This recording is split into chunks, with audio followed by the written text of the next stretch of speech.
Hi there. So, someone recently asked me how they could visualize more effectively in order to make their magic work better.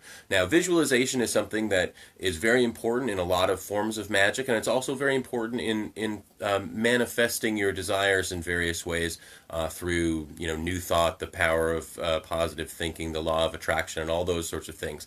The idea of visualization is a very strong component of those things, and at the beginning of a lot of people's careers, exploration of these things, how to visualize more effectively is something that comes up in a lot of people's minds. Now, I've written about this extensively, but perhaps you haven't, seen that. It also comes up a little later in people's careers because they realize after a little while, wow, there really is something to this stuff. I actually can manifest what I want in life, but whether doing a ritual or doing more of a new agey kind of a manifestation technique, things actually do start coming to you, and you start thinking, well, maybe if I could visualize even better, I'd be able to make things happen even better. Well, the truth is a little bit more complicated than that, but I'll get to that in a minute. First of all, let's talk about what visualization is. I see there as being a continuum of visualization rather than being a lot of discrete categories. There's on one end of visualization, there is those images that we create when we're very conscious, when we're just sort of trying to create an image in our mind's eye, and it's usually very fuzzy and gray and not very well formed, unless someone is a very strong visual artist who very quickly gets into that envisioning state of consciousness. For the most part, the more sort of conscious and in waking state we are, the worse our visualization is. And then on the other end of the extreme is that kind of visualization that's quite similar to dreaming, in that it's very all encompassing. It draws us into it, and it sticks with us. Many people who have a very strong vision of some sort, this guides them in their whole life, no matter what the context was that vision took place. It may have even taken place while they were sitting on the toilet, but all of a sudden, something flashes into their mind in a powerful moment of a visionary sense, and that changes the whole course of their destiny. Well, we can have those experiences, and they're fairly common for most people who practice some sort of spiritual practice of some sort or another, whether that's a meditation or a magical ritual or some combination thereof.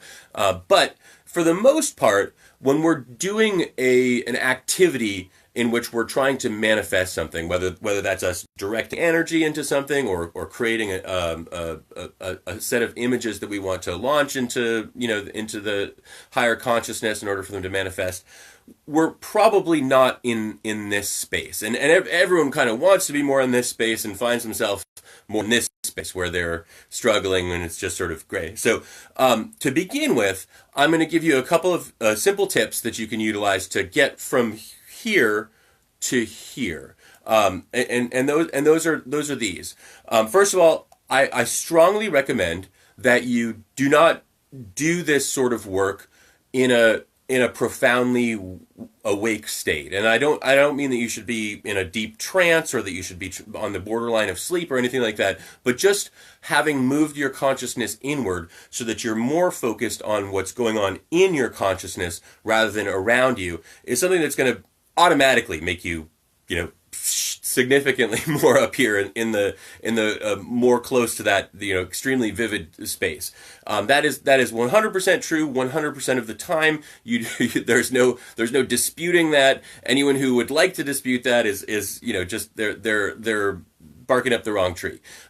That being said, you do not need to even be over here, you do not need to be in a profoundly altered state. And in fact, the term altered state, it's one that people get caught up in, and they think when someone's describing that it means you have to be really out of it or in some different place. The truth is, an altered state is just anything that's different than your normal state. That's an altered state.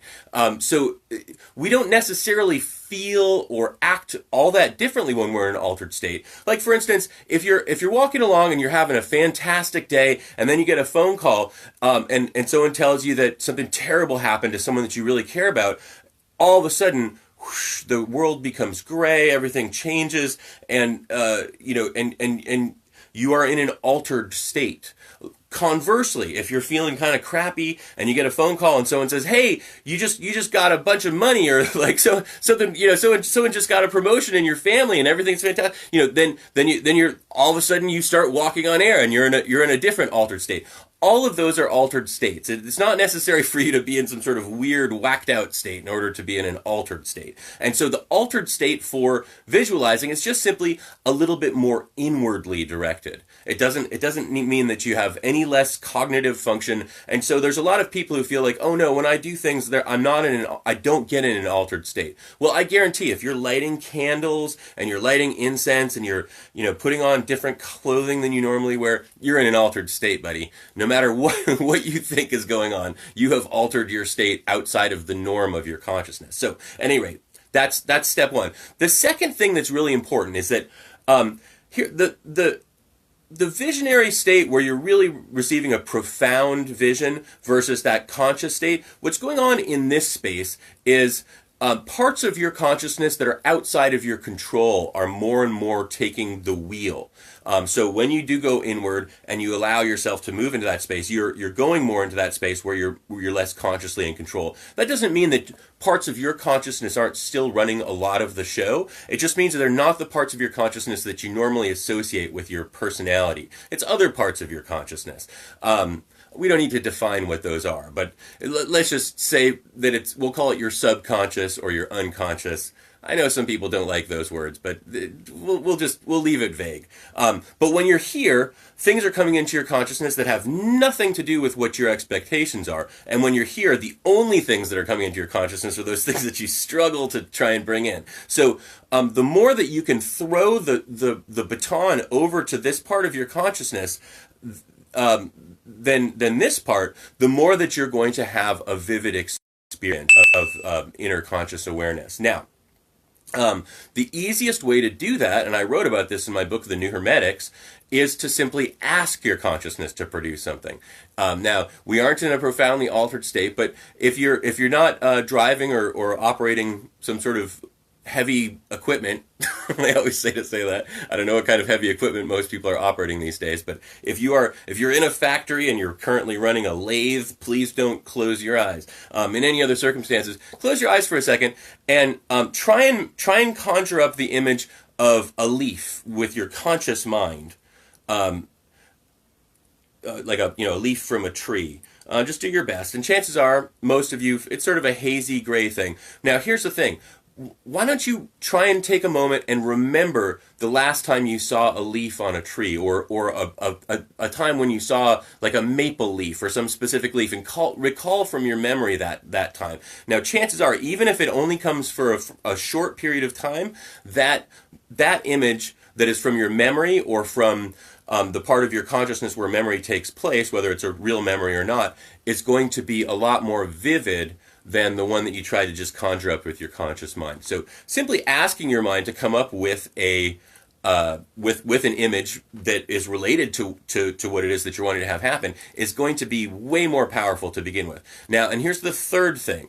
The third thing is interact with that image, whatever it is, with multiple senses. It doesn't have to be all the senses, but very frequently I instruct people to taste things, and sometimes I feel like I'm being a little too crazy. If you're tasting an animal or something like that. But if you take that leaf from a tree, like a maple leaf, and it's sort of green and red, and you touch it and you feel its waxy surface, and you put it to your tongue and you smell the smell of leaf on it, those sensory experiences bring it even more into a sense of vividness. Now, so if you combine all three of those things, relaxing, moving into a slightly altered state, asking for your subconscious to come up with an image rather than trying to consciously produce it in a strongly will aggressive way, and then interacting with it as it appears, that helps two things. It helps with the vividness, but just as importantly, it helps maintain it, because there's a strong tendency for our minds to go, oh, you want this? Here you go, and then to move on to the next thing, because our minds are always searching for difference. So it's rather hard for us to hold on to stuff for any length of time. It's much easier to put your attention on something for a sec than it is to hold your attention on something. So by calling it forth from your subconscious and then interacting with it by touch, by smell, by hearing, by taste, as well as by vision, you're going to hold that thing in your consciousness. Now, all that is useful and fun, but here's the most important message that I want to get across to you. Having an extremely vivid visual image is not of paramount importance to any of these things. Now, I know people say that, but I'm going to prove it to you right now, because what you're really wanting to do is you're really wanting to make changes in your own consciousness, and thus projecting those changes in consciousness out into the universe. That's really what we're doing when we're trying to manifest things or do magic. And so what's most important is that you're being affected by your visualizations. If it's just some sort of weak gray thing that doesn't mean anything to you, and you put that, it's just a little ball of dust out in the universe. Whereas if it's something that's extremely powerfully meaningful to you, even if the visual clarity on it isn't 100%, you're still going to be in a position where it's going to powerfully move out into the world and do the things that you want it to do. So if you'll indulge me for a second, I want to do a little brief consciousness exercise with you. Again, if you're not operating a tractor in the middle of a field while you're watching this video, I want you to do this exercise with me. So go ahead and close your eyes, and I want to move inward into a kind of a relaxed state. So close your eyes with me and just take a breath in. And let it out, relaxing your body. And take a breath in. And let it out, relaxing. And in. And out, completely relaxing your body as much as you can in whatever situation you're in right now. And I want you to keep breathing. And keep relaxing, and as I'm talking, I want you to allow your consciousness to continue moving inward and keeping your eyes closed. I want you to feel the sensations that are going on in your body. Notice the movement of your body as you breathe. Notice the thoughts that are flowing through your consciousness and any images that are coming up behind your closed eyes. And I want you to notice that the space behind your closed eyes isn't a flat space. It's actually a three-dimensional space. It extends 360 degrees all around you, infinitely in all directions. And this is your inner space. And in this space, I want you to continue relaxing. And I want you to begin to imagine that you are in front of your local grocery store. And I want you to move forward and go through the automatic doors that open up and allow you into your grocery store, and I want you to move immediately towards the produce section. And in the produce section, I want you to notice that there is a large rack of different kinds of citrus fruits, and I want you to grab a lemon off of the shelf, and I want you to imagine that you've got a little paring knife in your hand, and I want you to cut the lemon in half. And I want you to look at the different corpuscles, the segments of the lemon, and the different little juicy spots. And I want you to squeeze the lemon, and I want you to experience that juicy liquid just sort of running a little bit down the lemon, running down your fingers, down your wrist. And I want you to bring that lemon right up to your mouth, and I want you to put your tongue and your lips all over that lemon, and I want you to just experience that lemon squeezing right into your mouth. And it's a very sour flavor in your mouth. And I want you to think how nice it would be to have a drink of water. And I want you to notice that over a little bit further, there's someone who's giving away samples, and they're giving away samples of bottles of water. And they're about to hand the last bottle of water to a small child. But you'd really like a drink of water. So I'd like you to walk over, and I'd like you to just shove that little child aside and grab the water yourself and drink it down, enjoying the cool, refreshing flavor. And notice that the child is quite upset that you've stolen their water, and they're crying. And Then you look up behind the child and you notice that there's an extremely attractive person behind them that you didn't notice before, and they are looking at you rather judgmentally because of what you've just done. And they're folding their arms and staring at you, and the message that they want to get across to you, and they may say it verbally or they may just, psychically tell you through my words, is that the only way that you're going to get back in their good graces is if you go and take care of the monster that's in the back of the store. And so in the back of the store, you can't see it yet, but behind a couple of doors that swing open, there's a quite large and scary creature, and it's whatever frightens you most, whether that's a snake or a scorpion or a spider or a demon or a Jehovah's Witness, whatever you find most scary, truly scary though I just made a joke. I want you to start moving towards that door, those double doors that lead to the very back, and as you move closer, you know that there's something quite frightening behind those doors, and you know that it's going to be coming for you. And as you get right to the edge of the doors, boom, the doors open, and there's the scary thing right in front of you, and it's quite frightening, and you have to wrestle with it, and you get it to yield to you, to your strength, although it was quite frightening. And you go back, and the very attractive person gives you a little round of applause, and you leave the grocery store feeling somewhat victorious, although ultimately still perhaps a little bit guilty about stealing that water from a small child. And when you're ready, go ahead and open up your eyes. And so no matter how vividly or unvividly you conducted that, there's a number of things that should have happened to you that are physiological, that are unconscious responses, not things that you can control in a conscious way. First of all, when we did the lemon, this is a very common sort of hypnosis prover.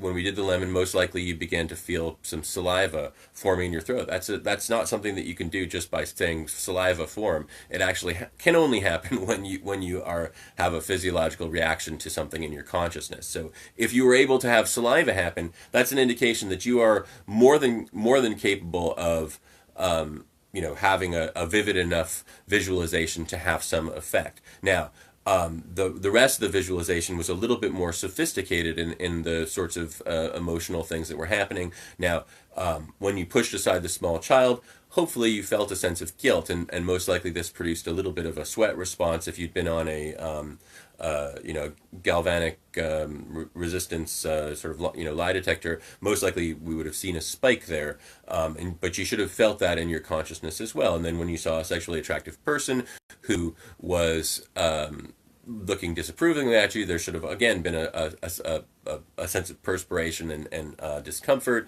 as well as hopefully a little bit of fright from the creature at the back of the store. If you are able to move your emotions in these ways, then you are more than capable of doing any kind of magical activity, because that's really all it is. It's moving energy, moving awareness, moving consciousness in order to have experiences. Now, and that's true even of visionary magic, which I'll discuss in another video sometime in the future. But the truth is, when you're experiencing contact with a spiritual entity, the most profound thing that's happening is the change in the energy of the room, and so if you are in touch with that sort of energetic response to stuff, you're going to be able to make that contact that much more easily. So hopefully this has been helpful, and you will enjoy doing visionary activities and visualization and get a lot more out of it than ever before. And